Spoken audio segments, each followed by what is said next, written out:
When you want to play a piece of music that is fast or faster than you can handle it, you've got to go through a process of practicing it slowly. But for many students, this becomes tedious and they don't know how to practice at a slower tempo to keep the motions and the brain disciplined in how to feel the movements of the hands, the fingers, while you're playing at a slow tempo. Because when you're playing fast, if you don't have the technique and these movements, it's not going to happen. At least it's not going to happen very well. You're going to make crunch notes and mistakes, and it's just not going to sound that great. But if you want it to sound really good and fluid and musical, you've got to go through a process. Now, many students in their head, they hear a piece of music and they want to play it at that tempo. They want to practice it at that tempo, and they can't get out of feeling that tempo. And it takes a little discipline to slow it down. And the ways you do that are through subdividing the beat and moving very slowly. But you have to engage the brain so that you are interested in the progress of what you are doing. You have to stimulate yourself when you're doing this and do it because you're working on the discipline, not just the notes. That's the difference. So when you are playing something, and I'm going to show you what I'm practicing on here, I'll tell you the piece a little bit later. Here's a section I'm practicing on. It's between the red marks on the parentheses. Now, I'm going to play in the right hand very slowly just to see if I can do those reaches and read the notes. That's the first step. So when we're looking at this, I'm going to do the right hand. Let me do it from above here. I'm going to do the right hand like this, very slowly, no rhythm, no tempo, just feeling where the right hand is going. Just feeling that reach to get the accuracy. It takes a muscle memory to learn that. So that's why I'm going through these notes one at a time. And they're octaves.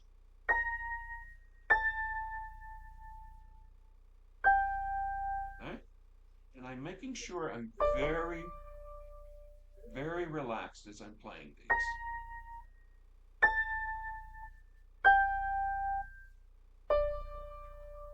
That's all I'm practicing for this session. It's just that in the right hand. Now, I'm going to do the same thing in the left hand to make sure I can do it.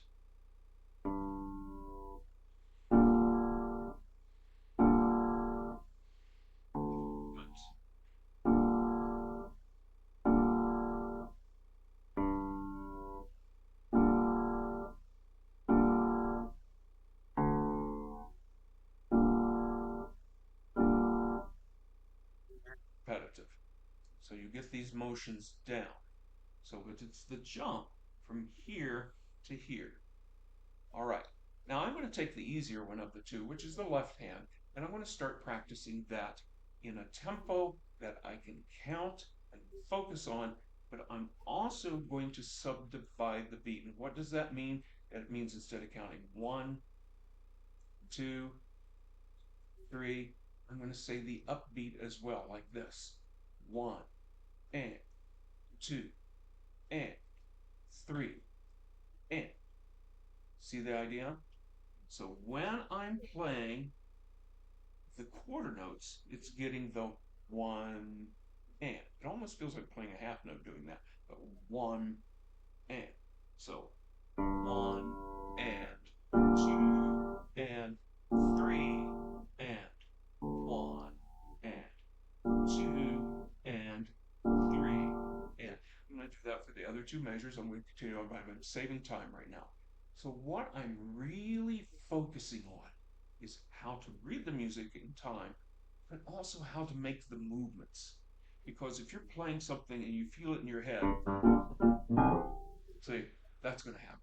So you've got to practice this slowly, and that's where this focus and this stimulation comes in, how that hand moves. Make that your goal, and it's going to be a better slow practice.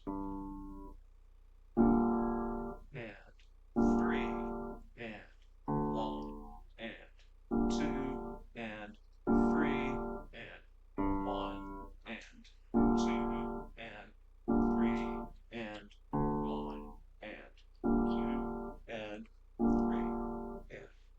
Okay, pretty well for that much practice, those four measures. Now I'm going to do the same thing with the right hand, but we start on a quarter rest.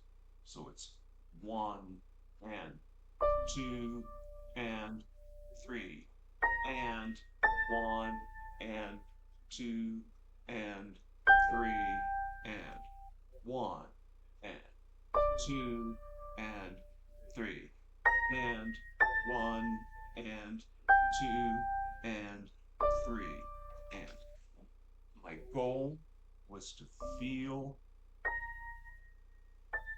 these motions and know how to land on them, because we often do things mechanically and physically, like just in our daily activities, and we know what it feels like to reach for something. We know what it feels like to turn the door. We know we can almost close our eyes and find the light switch, for instance. These kind of things. This is what applies. And this is what you're practicing when you're practicing slowly.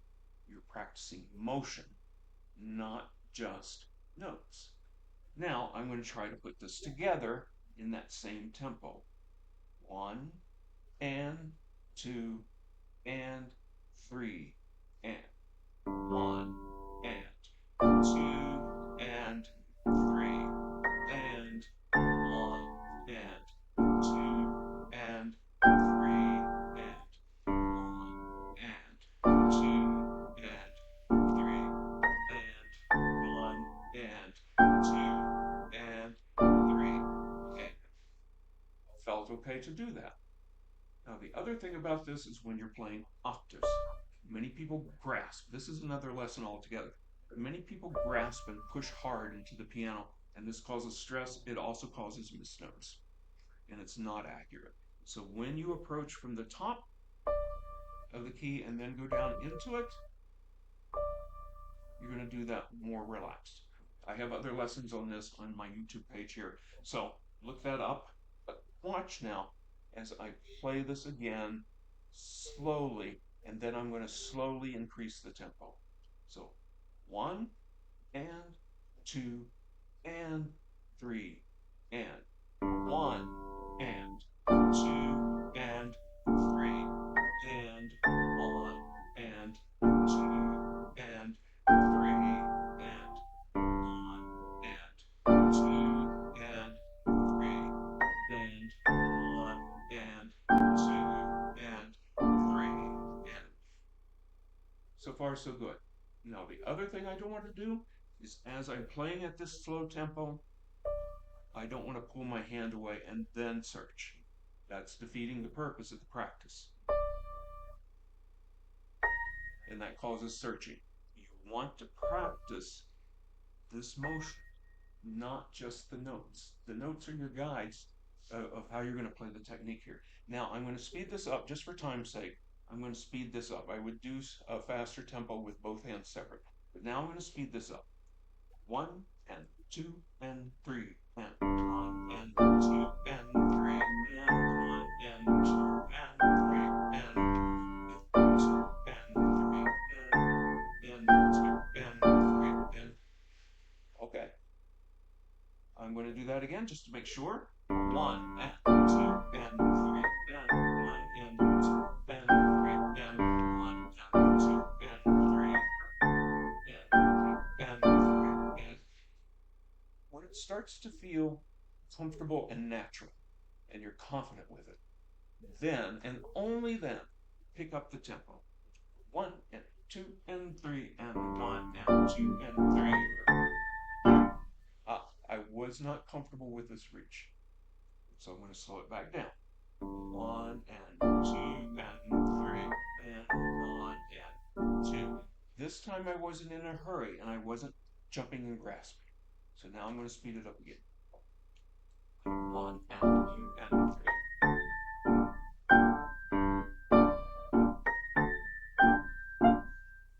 The right hand missed.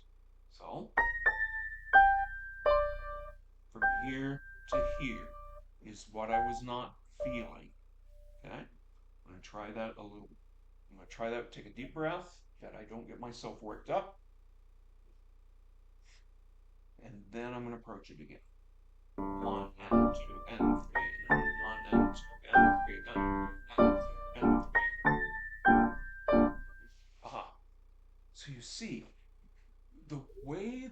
approaching, the way that you are feeling inside what you're doing. It should be light, it should be facile, and it should be floating. Is what you should be feeling with a relaxation but an accuracy. So now I'm going to speed it up again. I'm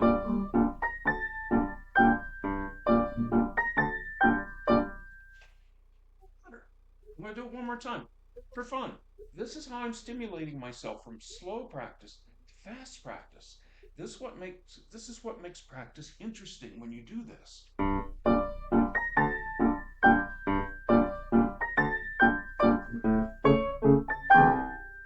That's the next session I have to practice. The other thing that students do is they'll play through their mistakes and they won't slow down to correct what you're doing. And that's why students get frustrated. That's when they have these pieces of music, they say, well, I don't like that piece. It's not that you don't like the piece or the music, maybe you do, that's a different kind of opinion, but it's that you're frustrated with not being able to play the process and you get angry and you just can't seem to move forward. But when you're practicing correctly, that's what's going to help. So take this information, use it in your practice time, and if you want, I have a class to watch. It's both recorded and I'm doing a live one. You'll have to look at the dates. I'll put it up in the comments and descriptions. If it's live this coming weekend, then you will see it. If not, I'll have a link where you can watch my class, The Principles of How to Improve Your Playing, Keep the Spark Going, and use the method that I teach with the tools that I have to help you along and engage you, to keep you interested. That's what we're talking about. I hope you learned something today, and I will see you in the next lesson. Thanks so much.